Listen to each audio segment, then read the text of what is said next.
Hello, we're going to be going over the POP3S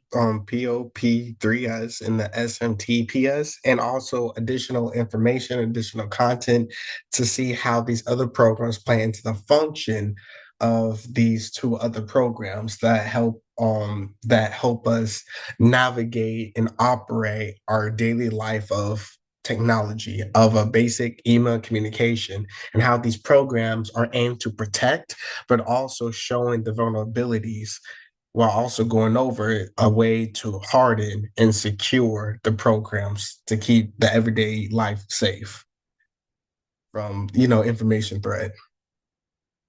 Securing the POP3, the IM on the IMAP, the SMTP, and the DSN to enforce to make sure that these in order to have an understanding of what we need to tackle, we must identify what these are, starting with encrypting, enforce encrypted connections for all email servers. Another is disable legacy and the plain text protocols where possible. It does require strong authentication, disable the weak login methods, limit concurrent connections and apply rate limiting. So separate the SMTP submissions from the server to server relay and disable the open email relay configurations, but also to implement the SPF, DKIM, and the DMARC to prevent spoofing. Now, why are email protocols are high value targets? Email is one of the most critical services in modern organizations. Almost every business practice, from communication to document sharing and alerts, relies on email because it carries a sensitive information, including personal data, financial information, and internal communications.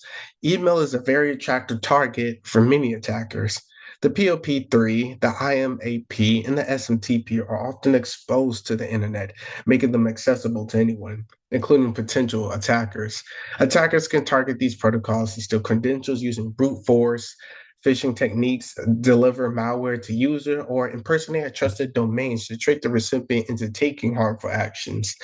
DSN, which supports email routing and authentication, is also targeted because of attacks of the DSN, such as cache positioning or spoofing, can undermine the trustworthiness of the email communication. Misconfiguration in email servers or DSN can be exploited at scale, allowing attackers to spin spam, conduct phishing campaigns, and even disrupt the service entirely.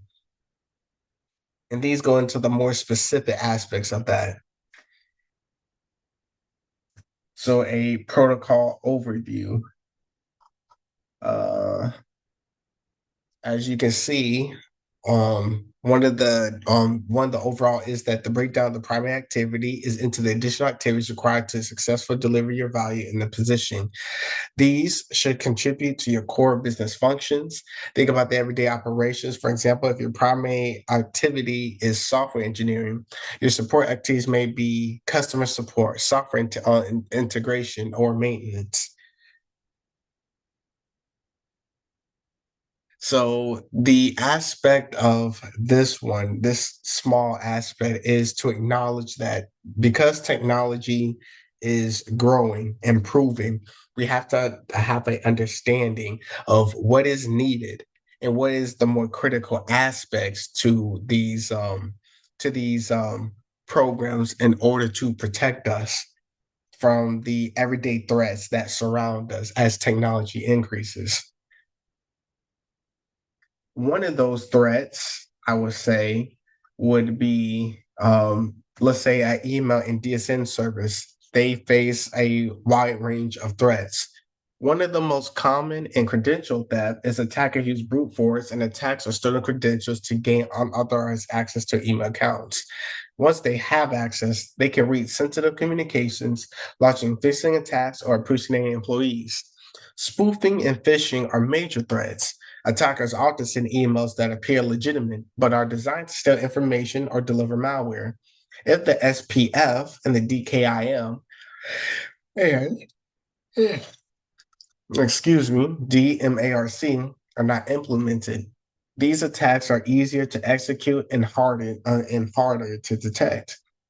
Open SMTP relays on misconfigured servers can be abused to send spam, which can lead to blacklisting of your email domain and reputational damage. DSN attacks like the CAS spoofing, positioning, or spoofing can redirect the email traffic to a malicious server or to disrupt the organization's email flow. Finally, the denial of service attacks against mail or DSN servers can disrupt business operations. Organizations, in order, they must understand these threats to prioritize bettering its defensive measures and to reduce the overall risk of exposure. The POP3 and the IMAP are both email retrieval protocols, but they differ in functionality and security.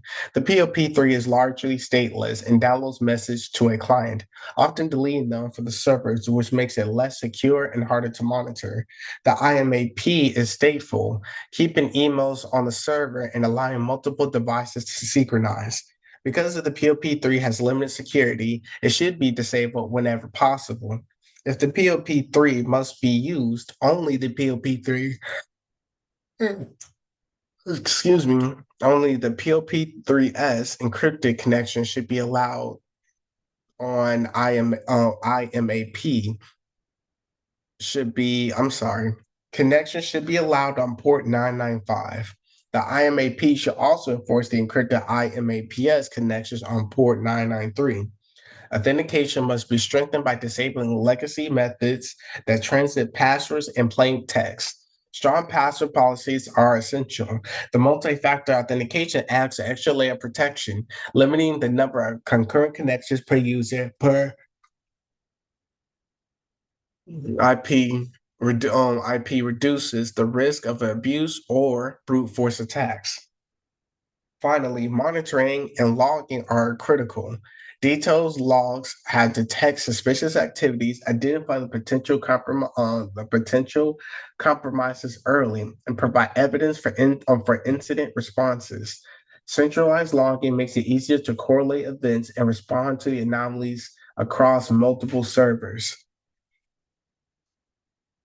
The SMT hardening. The SMTP is the most exposed email protocol and is frequently abused for spam, phishing, and spoofing attacks. Proper configuration is essential to prevent misuse and product users. One key step is separating the client submission server to server relay. Authentication users should submit the mail via port 587, while port 25 should be restricted to email servers. This prevents unauthorized users from sending email through your own server. The TSL encryption must be enforced to secure credentials and message content in transit. Open relay configurations must be disabled to stop the abuse by external attackers. Strong authentication is required for all submission users, like the SPF and the DKIM and the DMARC, should be implemented to verify the sender, identify, and prevent spoofing. Rate limiting and spam filtering helps prevent the abuse and reduce the likelihood that your domain will be blacklisted. Finally, monitoring the SMTP traffic and mail allows administrators to detect suspicious or abnormal patterns that can indicate attacks. Now there is another aspect, which is the DSN hardening. Now, how does this, you may wonder, come into play? The DSN underpins email security and overall network trust. A misconfigured or unprotected DSN can be exploited to redirect email, bypass the spam filters, or cause disruption. There's a thing called the DNSSEC, should be enabled to cryptographically violate the DSN response and prevent spoofing or cache positioning. Zone transfers should be restricted to authorized servers only, and recursions should be disabled on authoritative servers. MX records must point only to authorized email servers. The SPF records should define a minimal set of unauthorized senders. The DKIM keys should be rotated regularly, and the DMARC policies excuse me, should be enforced, reporting to monitor compliance. The rate limiting on the DNS queries and implementing a DDoS protection reduces the likelihood of service disruption.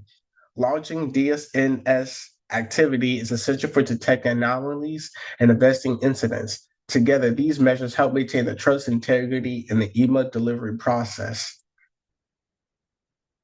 Security impact. Hardening POP3 and IMAP, SMTP, and DSN has significant impact on the overall security.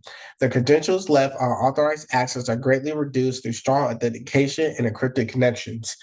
Email spoofing, phishing, and domain impersonations are mitigated by SPF, DKIM, DMARC, and DNSSEC, protecting both the organizations and the recipient. Abuse such as spam disruptions and relay attacks is minimized with rate limiting and proper configuration. Continuous monitoring and logging provides visibility into all activities, allowing administrators to detect threats early and respond effectively.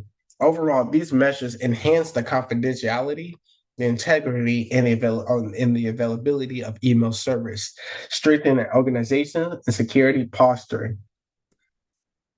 In conclusion, the POP3 and the IMAP, the SMTP, and the DSN are essential components of email infrastructures, but they are high value targets for attackers. Hardening each protocol individually while implementing a layer of security controls ensures that email systems remain reliable and secure. Encrypted communications like strong authentication, DSN-based protections, rate limiting, conscious monitoring, all work together to prevent credential compromise, spoofing, and abuse. Adopting these practices strengthens the organization mail structure, organization email security posture, and reduces the operational risk and maintains the confidentiality, the integrity, and availability of critical communications. Thank you for a moment of your time. This was put into place by Blake Johnson, and thank you for being here.